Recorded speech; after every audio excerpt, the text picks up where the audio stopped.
Hello friends, तो मैं आ गई हूँ फिर से मिशन एचटेट में पेपर नंबर 11 लेकर solution of maths and reasoning aptitude only. Question number 61 कह रहा है इन ए कोड लैंग्वेज डिस्टेंस जो है वो इस तरीके से लिखा जाता है और डॉक्यूमेंट इस तरीके से। तो थर्सडे को कैसे लिखा जाएगा? हमने लिख लिया डिस्टेंस के नीचे जो दिया हुआ है।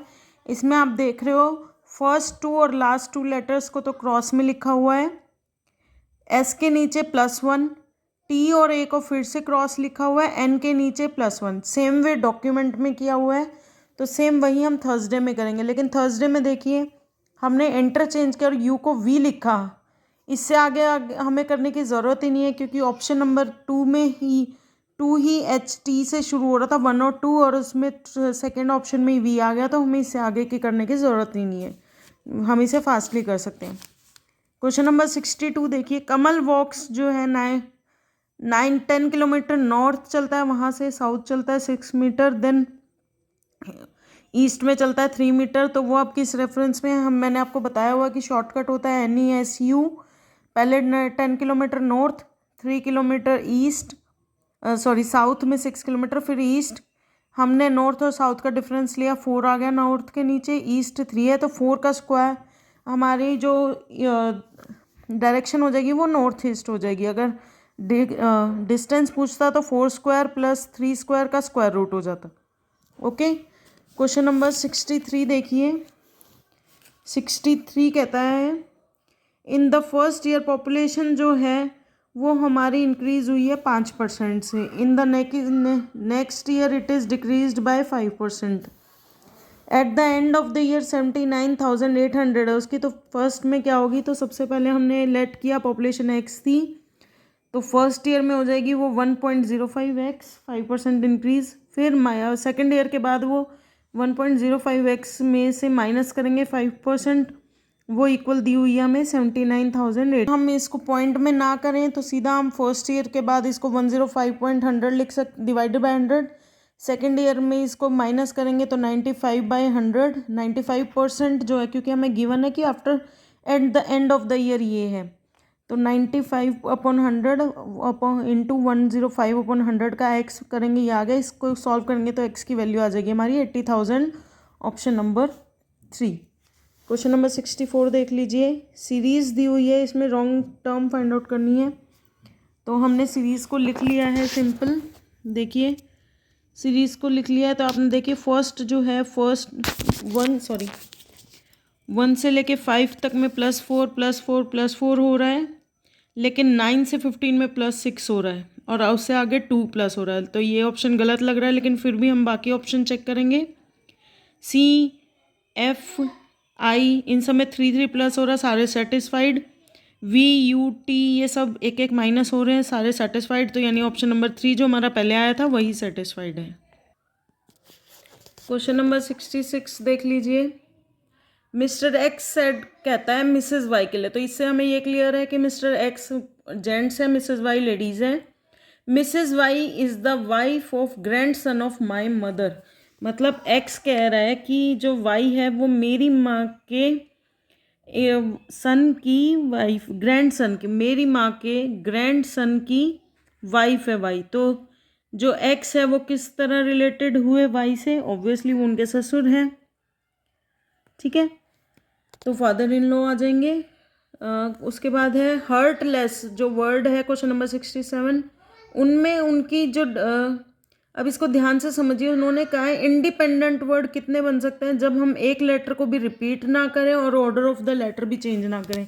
अगर हम सीधा क्वेश्चन ढंग से नहीं पढ़ते तो हम लोग क्या करेंगे, इसके अलग अलग वो बनाएंगे, ईयर, हियर, आर्ट, इस तरह के वर्ड्स बनाएंगे जो ज़्यादा है। लेकिन ऐसा नहीं है, उन्होंने कहा है कि इनको चेंज नहीं करना है और एक ही बार यूज़ करना है। तो हमारे क्या बनेंगे? ही, आर्ट और लेस, सिर्फ 3 बनेंगे, तो ऑप्शन हमारा 3 वाला सेटिस्फाइड हो जाएगा। उसके बाद है question number 68। In an examination 27 student English में फेल हुए थे, 38% साइंस में और 19 दोनों में। तो पास होने की क्या है, जो दोनों में पास हुए हैं, तो टोटल फेल्ड स्टूडेंट कितने हो जाएंगे?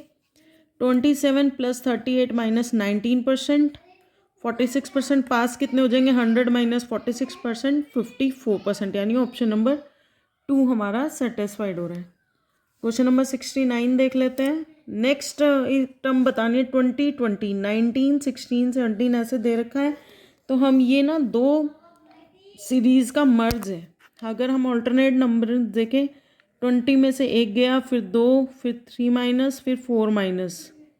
सेकेंड सीरीज़ में पहले 4 माइनस, फिर 3 माइनस, फिर 2 माइनस, फिर 1 माइनस आएगा। तो यानी 10 और 10 हमारा ऑप्शन नंबर 1 सेटिस्फाइड हो जाएगा।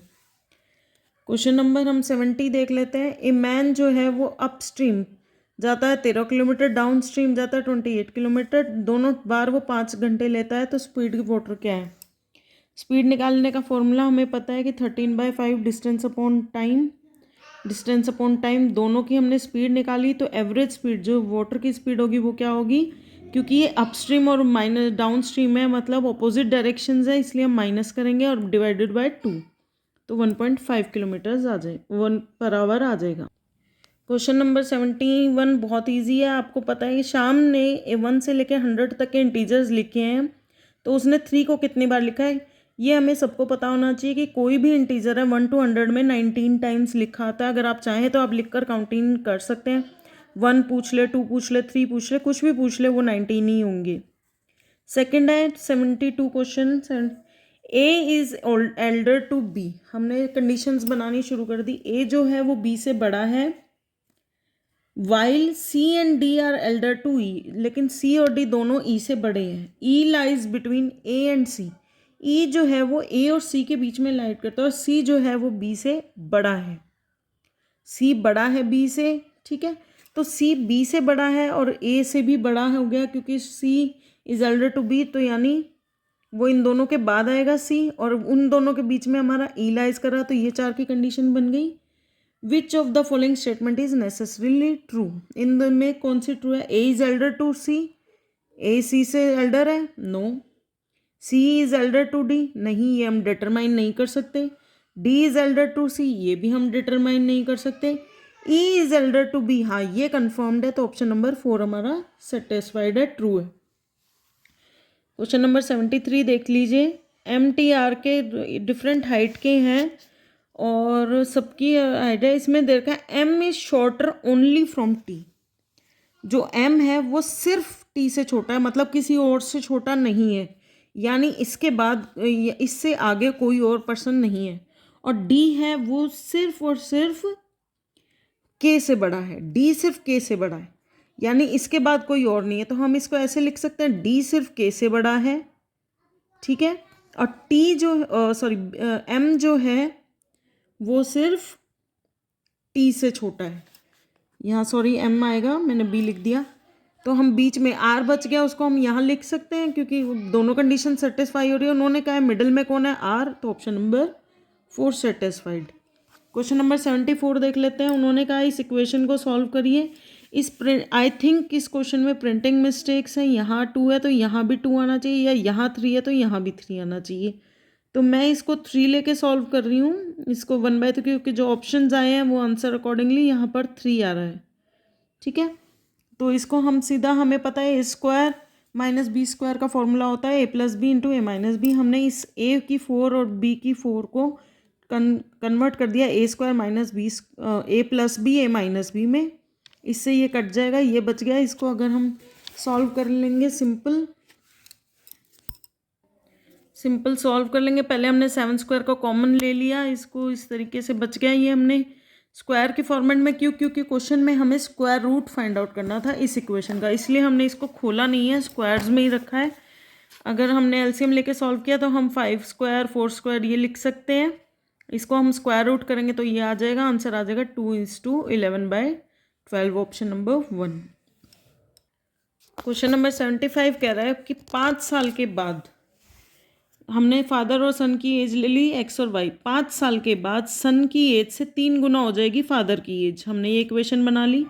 इस इक्वेशन को सॉल्व कर लिया। X की वैल्यू आ जाएगी 3Y + 10।